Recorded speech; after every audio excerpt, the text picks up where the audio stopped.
గోండఫరస్ అనే రాజు గురించి నేను కూడా ఆ కథను చదివాను. ఓకే. సో ఒక పరలోకంలో ఒక ఇల్లు కట్టడం అది కొంచెం ఇంట్రెస్టింగ్ స్టోరీ లాగా ఉంటుంది. ఆ స్టోరీ కొంచెం విపులంగా చెప్తారా? యా, వాస్తవానికి ఆ టైంలో భారతదేశాన్ని గోండోఫరస్ అనే రాజు పరిపాలన చేస్తుండేవాడు. గోండోఫరస్ రాజు వాస్తవానికి ఒక ప్యాలెస్ని కట్టాలనుకున్నాడట. తన కొరకు మంచి ప్యాలెస్ని కట్టాలనుకున్నాడు. వాస్తవానికి దేనికో ఎవరి కోసం చూస్తున్నారంటే ఆ టైంలో ఇంత ఇన్ఫ్రాస్ట్రక్చరు, ఇంత ఆర్కిటెక్చర్ భారతదేశంలో లేదు.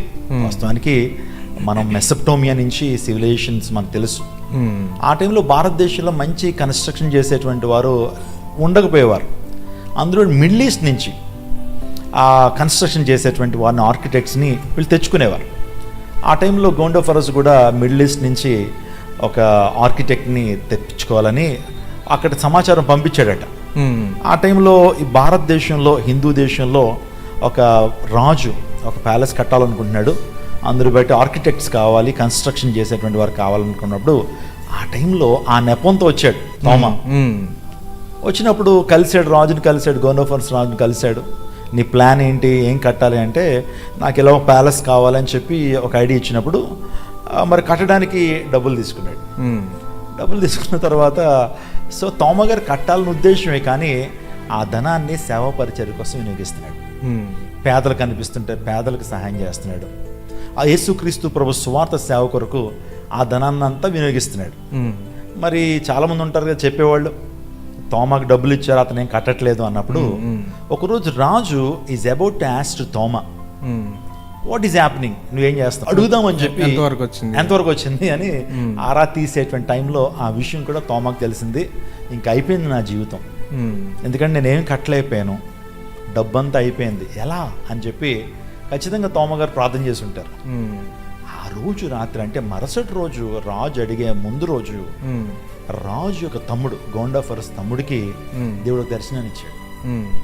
ఆ దర్శనంలో ఏంటంటే తోమా గారు ఆయన చాలా అద్భుతమైనటువంటి బ్యూటిఫుల్ ప్యాలెస్ని ఆయన కన్స్ట్రక్ట్ చేస్తున్నాడట. ఎంత అద్భుతంగా ఉందంటే ప్రపంచంలో అంత గొప్ప ప్యాలెస్ ఎక్కడ లేదు. అంత అద్భుతమైన ప్యాలెస్ని తోమా గారు కట్టిస్తున్నట్లుగా ఆ వ్యక్తి చూశాడు.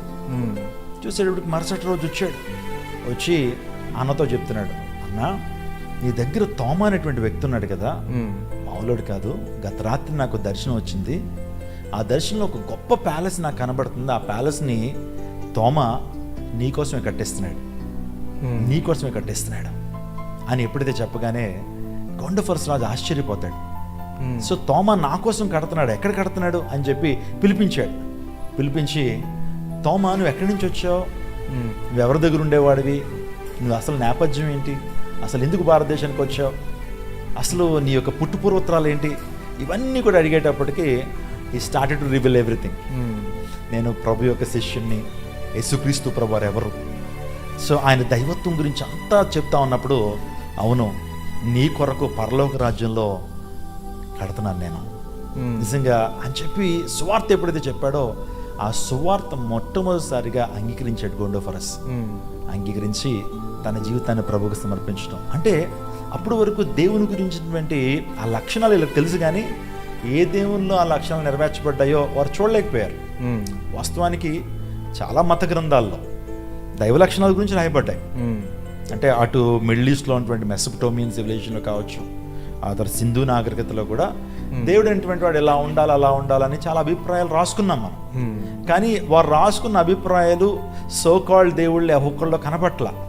కానీ ఎప్పుడైతే పరిచయం చేశాడో, వాక్యమైనటువంటి దేవుడు, ఆయన ఆత్మైనటువంటి దేవుడు, ఆయన ప్రేమమయుడు, సృష్టికర్త, God is omniscient, God is omnipotent, God is omnipresent, ఇవన్నీ విషయాలు ఎప్పుడైతే విన్నాడో చాలా షాక్ అయిపోయాడు.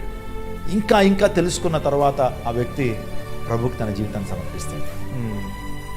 సో అందరూ బట్టే ఆ గోండోఫరస్ అనేటువంటి ఆ యొక్క నాణాలు కూడా, అంటే చాలామంది అనొచ్చు ఇట్స్ మిథాలజీ అనుకోవచ్చు. గోండోఫరస్ రాజు ఎక్కడున్నాడండి అండ్ మనకి బైబిల్లో కూడా ఈ స్టోరీ గురించి కనపడతాయి ఇక్కడ. ఎస్, మన దగ్గర ఇది Indian history, Indian history, Bible ఎక్కడే కనిపించదు. గోండోఫరస్ అంటే రాజు భారతదేశాన్ని పరిపాలన చేసేయడానికి ఎవిడెన్స్ ఏదని చాలా మంది అడగచ్చు. ఆ ఎవిడెన్స్ ఏంటంటే ఇప్పుడు కాయిన్స్ కూడా ఉన్నాయి. గోండోఫరస్ రాజు భారతదేశాన్ని పరిపాలన చేసినట్లుగా కాయిన్స్ కూడా ఉన్నాయి. ఇందాక మీరు స్టాంప్స్ గురించి అడిగారు. సో థోమా భారతదేశానికి వచ్చాడు అనడానికి మ్మ్. స్టాంప్స్ కూడా ఇండియన్ గవర్నమెంట్ ప్రింట్ చేయటం,